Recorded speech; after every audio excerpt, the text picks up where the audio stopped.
यमराज और डाकू। एक साधु व डाकू यमलोक पहुँचे। डाकू ने यमराज से दंड मांगा और साधु ने स्वर्ग की सुख सुविधाएं। यमराज ने डाकू को साधु की सेवा करने का दंड दिया। साधु तैयार नहीं हुआ। यम ने साधु से कहा, तुम्हारा तप अभी अधूरा है।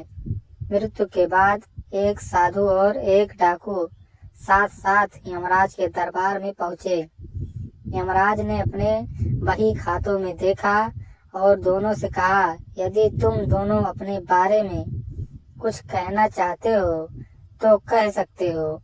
डाकू अत्यंत विनम्र शब्दों में बोला, महाराज, मैंने जीवन भर पाप कर्म किए हैं, बहुत बड़ा अपराधी हूँ, अतः आप जो दंड मेरे लिए तय करेंगे मुझे स्वीकार होगा। डाकू के चुप होते ही साधु बोला, महाराज, मैंने आजीवन तपस्या और भक्ति की है।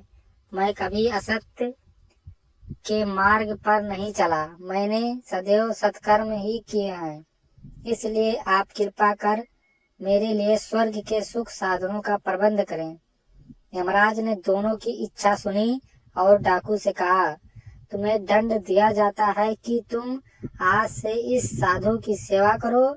डाकू ने सिर झुकाकर आज्ञा स्वीकार कर ली।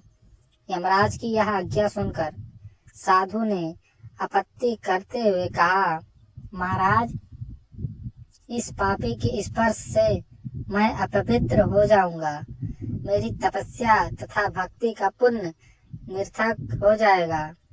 यह सुनकर यमराज क्रोधित होते हुए बोले, निरपराध और भोले व्यक्तियों को लूटने और हत्या करने वाला तो इतना विनम्र हो गया कि तुम्हारी सेवा करने को तैयार है, और एक तुम हो कि वर्षों की तपस्या के बाद भी अहंकारग्रस्त ही रहे और यह न जान सके कि सब में एक ही आत्म तत्व समाया हुआ है।